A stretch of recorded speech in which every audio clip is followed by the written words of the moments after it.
Zora Jaurova, former vice president of the Progressive Slovakia party and current board member of it.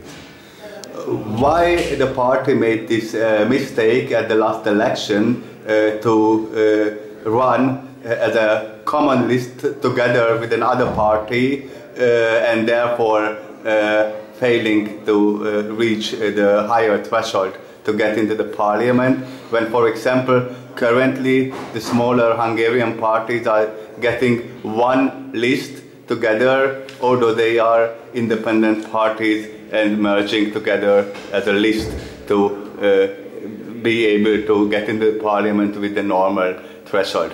Why Progressive Slovakia made that mistake? As of now, it's not in the parliament, although they got more votes than for example, Zaludji, who are in the parliament.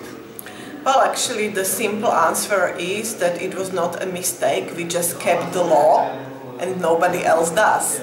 Because according to the election legislative in Slovakia, if there is a coalition of parties, it has to be listed as coalition, not as one party, and then the threshold is higher. So we decided to be like really transparent and to really keep the law.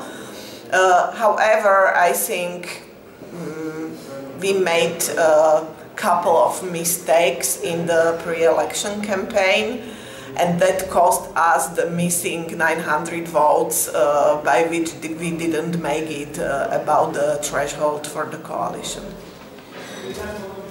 You stated here at the conference that you don't agree with the terminology of having liberal and illiberal democracies. Why? Because I think the democracy, as we understand it in modern Western society, is always liberal democracy. It's not just the simple democracy where the decisions are only made by simple majority, but it's the democracy which at the same time assume that there are some human rights, there are some unalienable rights people have, and even the majority cannot vote against those rights and against its implementation. As I said before, I think people like Viktor Orbán, they are deliberately introducing this terminology of illiberal democracy as something which is being a legal and legitimate alternative to liberal democracy. But I don't think this is true, because the democracy as we understand it is always liberal democracy. How you find the current situation of the Slovak political life? As of now, there is a very unstable minority government of Heger. Will he survive with his cabinet till the normal end of the legislature, or will there be early elections? And if yes, is Progressive Slovakia ready for a good campaign, even if the elections would be within few months? As we speak, just like 5 minutes ago, there was a vote in the Slovak parliament upon the Minister of Finances, Igor Matovič, the former Prime Minister, and he was not taken down only because 3 MPs who have been the members of the fascistic party did not vote against him. And that clearly shows that the present government in Slovakia, which is the minority government now, can only rule with the support of the votes of fascistic MPs, which to me is not acceptable, and on the level of how the democratic government should work. But also, I think every single Slovak person would tell you that this level of chaos, which is now in the country, we did not experience over the decades. So it's extremely hard to predict what happens now. It's extremely hard to predict whether there are early elections or not. but I think the state of the decay and chaos in the country is already unbearable. And my personal opinion is that as soon the elections are, the sooner the elections are, the better, because this chaos basically plays in favor of anti-liberal parties, and the later the elections are, the more votes they could get from people.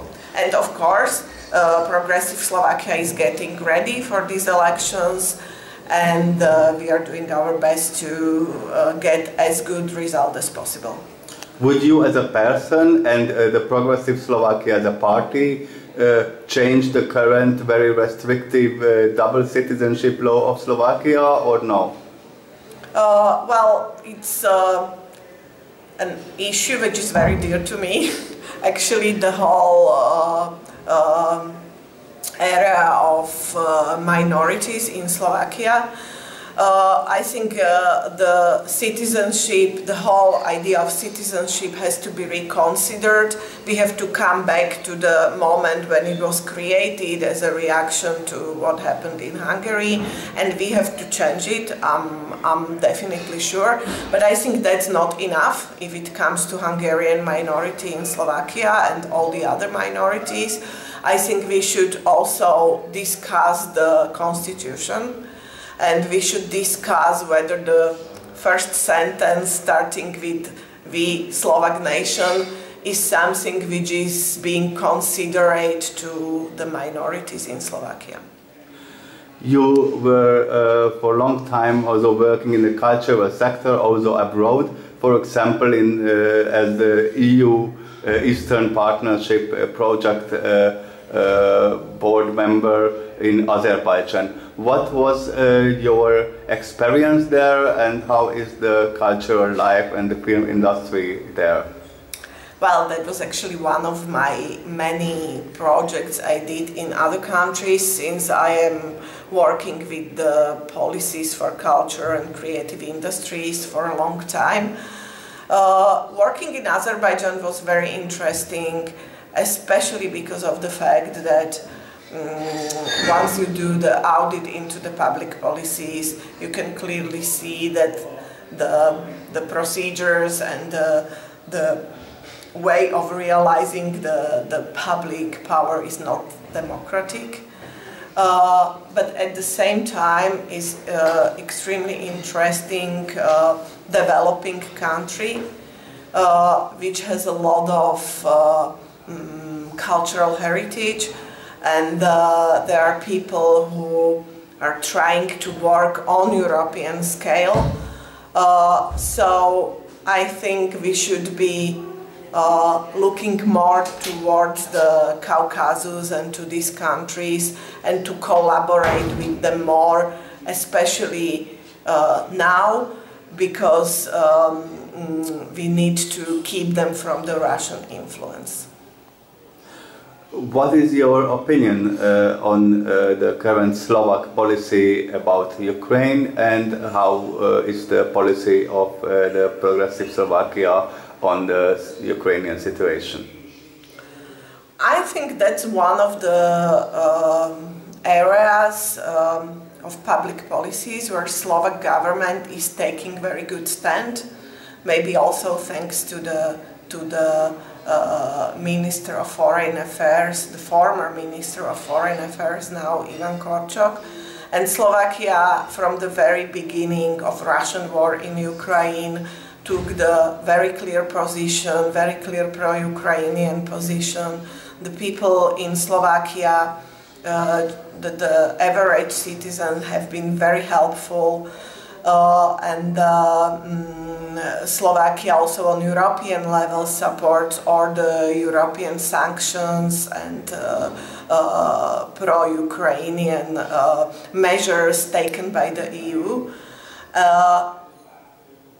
Maybe you know that the president of Progressive Slovakia, Michal Šimečka, is also the vice president of the European Parliament, and he clearly always expressed very clear pro-Ukrainian positions, and also proposed couple of legislative acts in order to help Ukraine, and that would be the position of Progressive Slovakia for the future.